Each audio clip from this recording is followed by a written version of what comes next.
ಎಲ್ಲರಿಗೂ ನಮಸ್ಕಾರ. ನಾನು ನಿಮ್ಮ doctor B K Ram Praveen. Janata Ayurveda Hassan. ಓಂ ನಮಾಮಿ ಧನ್ವಂತರಿ ಮಾದಿದೇವಂ ಸುರಾಸುರೈರ್ವಂದಿತ ಪಾದಪದ್ಮಂ ಲೋಕೆ ಜರಾರುಗ್ಭಯ ಮೃತ್ಯುನಾಶಂ ಧಾತಾರಮೇಶಂ ವಿವಿಧೌಷಧೀನ ಧನ್ವಂತರಿ ರಮಾನಾಥಂ ಸರ್ವರೋಗ ನಿವಾರಕಂ ಆಯುರ್ವೇದ ಪ್ರವರ್ತಾರಂ ಒಂದೇ ಪೀಯೂಷದಾಯಕಂ. ಸರ್ವೇ ಜನಾಃ ಸುಖಿನೋ ಭವಂತು, ಸರ್ವೇ ಸಂತು ನಿರಾಮಯಃ. ಶಾಂತಿ ಶಾಂತಿ ಶಾಂತಿ. ವೀಕ್ಷಕರೇ, ಚಪಾತಿ ಸೇವನೆ ಸಾಮಾನ್ಯವಾಗಿ ಇತ್ತೀಚಿನ ದಿನಗಳಲ್ಲಿ ಅತಿ ಹೆಚ್ಚು ಜನರು ಚಪಾತಿ ಸೇವನೆ ಮಾಡ್ತಾ ಇದ್ದಾರೆ. ಯಾಕೆ ಅಂತಂದರೆ ಡಾಕ್ಟ್ರು ಹೇಳಿರ್ತಾರೆ, ಒಂದು ಪ್ರಮುಖವಾಗಿ ಡಯಾಬಿಟಿಸ್ ಸಕ್ಕರೆ ಕಾಯಿಲೆಯಿಂದ ಬಳಲ್ತಾ ಇದ್ದಂಥವ್ರಿಗೆ ರೈಸ್ ಅಥವಾ ಅನ್ನದ ಬದಲು ಚಪಾತಿ ಯೂಸ್ ಮಾಡಿ ಅಂತ ಡಾಕ್ಟ್ರು ಹೇಳಿರ್ತಾರೆ. ಹಾಗಾಗಿ ಅವರು ಚಪಾತಿ ಸೇವನೆ ಮಾಡ್ತಿರ್ತಾರೆ. ಇನ್ನು ಒಬೆಸಿಟಿ ತೂಕ ಜಾಸ್ತಿ ಇದ್ದಂಥವರು ತೂಕ ಕಡಿಮೆ ಮಾಡ್ಕೊಳ್ಳೋಕ್ಕೋಸ್ಕರನೇ ಚಪಾತಿ ಸೇವನೆ ಮಾಡ್ತಿರ್ತಾರೆ. ಹಾಗಾಗಿ ಇನ್ನು ಕೆಲವರು ರುಚಿಗೋಸ್ಕರ ಸೇವನೆ ಮಾಡ್ತಿರ್ತಾರೆ. ಹಾಗಾಗಿ ಚಪಾತಿ ಸೇವನೆ ಮಾಡುವವರ ಸಂಖ್ಯೆ ಹೆಚ್ಚಾಗಿದೆ. ಆದರೆ ಚಪಾತಿನ ಯಾವ ರೀತಿ ಸೇವನೆ ಮಾಡಬೇಕು, ಇದರಲ್ಲಿ ಯಾವೆಲ್ಲ ಪೋಷಕಾಂಶಗಳಿದೆ, ಅದನ್ನು ಯಾವ ಸಮಯದಲ್ಲಿ ಸೇವನೆ ಮಾಡಬೇಕು, ಈ ಎಲ್ಲ ವಿಷಯಗಳು ಕೆಲವೊಬ್ಬರಿಗೆ ಗೊತ್ತಿರಲ್ಲ.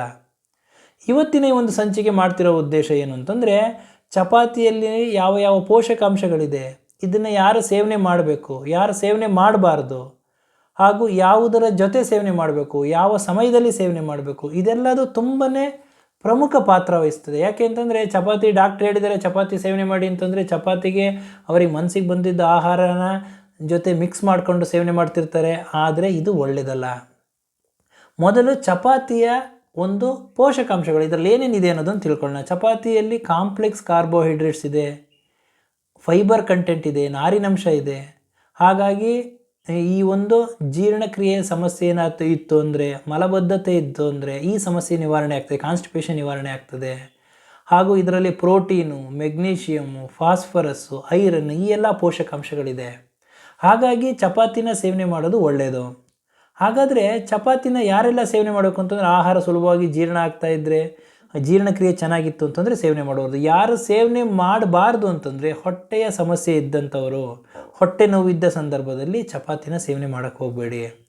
ಹಾಗೂ ಚಪಾತಿನ ಯಾವುದರ ಜೊತೆ ಸೇವನೆ ಮಾಡಬೇಕು ಅಂತಂದರೆ, ಚಪಾತಿ ಸೇವನೆ ಮಾಡೋಕ್ಕೆ ಹೇಳಿದ್ದಾರೆ ಡಾಕ್ಟ್ರು, ಚಪಾತಿ ತಿನ್ನೋಕ್ಕೆ ಹೇಳಿದ್ದಾರೆ ಅಂತಂದ್ಬಿಟ್ಟು ಅದನ್ನು ತುಪ್ಪದ ಜೊತೆನೋ, ಸಕ್ಕರೆ ಜೊತೆನೋ, ಎಣ್ಣೆ ಜೊತೆನೋ, ಅಥವಾ ಈ ಒಂದು ಮಸಾಲೆ ಪದಾರ್ಥಗಳನ್ನ ಅಥವಾ ಗ್ರೇವಿ, ಹೆವಿ ಆಗ್ತಕ್ಕಂತಹ ಗ್ರೇವಿ, ಜಿಡ್ಡಿನ ಪದಾರ್ಥ ಇರ್ತಕ್ಕಂತಹ ಗ್ರೇವಿ ಜೊತೆ ನೀವು ಸೇವನೆ ಮಾಡೋದು, ಈ ಥರ ಎಲ್ಲ ಮಾಡ್ತಾಯಿದ್ರೆ ಇದು ತಪ್ಪು.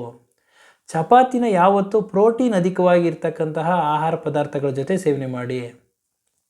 ಬೇಳೆ ಯಾವುದರ ಪದಾರ್ಥ ಈ ಗ್ರೇವಿ ಮಾಡ್ಕೊಂಡು ಬೇಳೆದು ಒಂದು ಸೇವನೆ ಮಾಡೋದ್ರ ಜೊತೆಗೆ, ಹಾಗೂ ತರಕಾರಿಗಳ ಜೊತೆಗೆ, ಸೊಪ್ಪಿನ ಪಲ್ಯಗಳ ಜೊತೆಗೆ, ಇವುಗಳ ಜೊತೆ ನೀವು ಸೇವನೆ ಮಾಡೋದ್ರಿಂದ ನಿಮಗೆ ಆರೋಗ್ಯ ಚೆನ್ನಾಗಿ ಸಿಗ್ತದೆ, ಆಹಾರ ಸುಲಭವಾಗಿ ಜೀರ್ಣ ಆಗ್ತದೆ, ಫೈಬರ್ ಕಂಟೆಂಟ್ ಇರೋದ್ರಿಂದ ನಿಮಗೆ ಯಾವುದೇ ಒಂದು ಸಮಸ್ಯೆಗಳು ಬರೋದಿಲ್ಲ. ಹಾಗೂ ಯಾವ ಸಮಯದಲ್ಲಿ ಸೇವನೆ ಮಾಡಬೇಕು, ಸಾಮಾನ್ಯವಾಗಿ ಮಧ್ಯಾಹ್ನ ಸಮಯ ಸೇವನೆ ಮಾಡಿದ್ರೆ ಒಳ್ಳೆಯದು. ಇಲ್ಲ ಅಂತಂದರೆ ಕೆಲವೊಬ್ಬರು ರಾತ್ರಿ ಸಮಯ ಸೇವನೆ ಮಾಡ್ತಿರ್ತಾರೆ. ರಾತ್ರಿ ಸೇವನೆ ಮಾಡೋದಾದರೆ ಯಾವುದೇ ಕಾರಣಕ್ಕೂ ಸೇವನೆ ಮಾಡಿದ ತಕ್ಷಣ, ಚಪಾತಿ ತಿಂದ ತಕ್ಷಣ ಮಲಗಕ್ಕೆ ಹೋಗಬೇಡಿ. ಒಂದು 2 ಗಂಟೆ ನೀವು ನಂತರ ನೀವು ಮಲಗಬೇಕಾಗ್ತದೆ, ಸ್ವಲ್ಪ ವಾಕಿಂಗ್ ಮಾಡಬೇಕಾಗ್ತದೆ.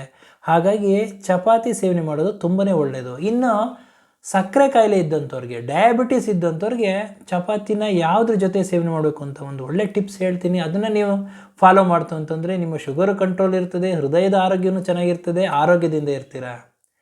ಡಯಾಬಿಟಿಸ್ ಸಕ್ಕರೆ ಕಾಯಿಲೆ ಇದ್ದಂಥವ್ರು ಹಾಲನ್ನು ಚೆನ್ನಾಗಿ ಬಿಸಿ ಮಾಡಿ, ಕುದಿಸಿ ಚೆನ್ನಾಗಿ ಬಿಸಿ ಮಾಡಿ ನಂತರ ಚಪಾತಿಯನ್ನು ಅದರಲ್ಲಿ ಅದ್ದಿ ತಿನ್ನೋದ್ರಿಂದ ನಿಮ್ಮ ಶುಗರ್ ಲೆವೆಲ್ ಕಂಟ್ರೋಲ್ ಇರ್ತದೆ, ಆಹಾರ ಸರಿಯಾಗಿ ಜೀರ್ಣ ಆಗ್ತದೆ, ಹೃದಯಕ್ಕೂ ಒಳ್ಳೆಯದು.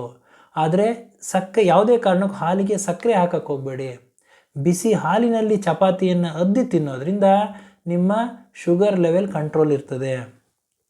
ಇನ್ನು ಏನು ಮಾಡಬಾರ್ದು, ಚಪಾತಿ ತಿಂದ ತಕ್ಷಣ ಯಾವ ರೀತಿ ಇರಬೇಕು ಅಂತಂದರೆ, ಕೆಲವೊಬ್ಬರು ಚಪಾತಿ ಆಹಾರ ಸೇವನೆ ಮಾಡಿರ್ತಾರೆ, ತಿಂದ ತಕ್ಷಣವೇ ನೀರು ಕುಡಿತಕ್ಕಂತಹದ್ದು, ಅಥವಾ ಚಪಾತಿ ಊಟ ಮಾಡಿದ ತಕ್ಷಣ ಟೀ ಕುಡಿಯೋ ಅಭ್ಯಾಸ ಇಟ್ಕೊಂಡಿರ್ತಾರೆ. ಯಾವುದೇ ಕಾರಣಕ್ಕೂ ಈ ಥರ ಮಾಡೋಕ್ಕೆ ಹೋಗಬೇಡಿ. ಈ ಥರ ಮಾಡ್ತು ಅಂತಂದರೆ ನಿಮ್ಮ ಜಠರ ಅಗ್ನಿ, ಡೈಜೆಷನ್ ಪವರ್ ಕಡಿಮೆ ಆಗ್ತದೆ. ನೀರು ಕುಡಿದ ತಕ್ಷಣ ಯಾವಾಗ ಜಠರ ಅಗ್ನಿ ಜಾಸ್ತಿ ಆಗಿರ್ತದೋ ತಕ್ಷಣ ನೀವು ನೀರು ಕುಡಿತು ಅಂದ ತಕ್ಷಣ ಅಗ್ನಿ ಮಾಂದ್ಯ ಆಗ್ತದೆ.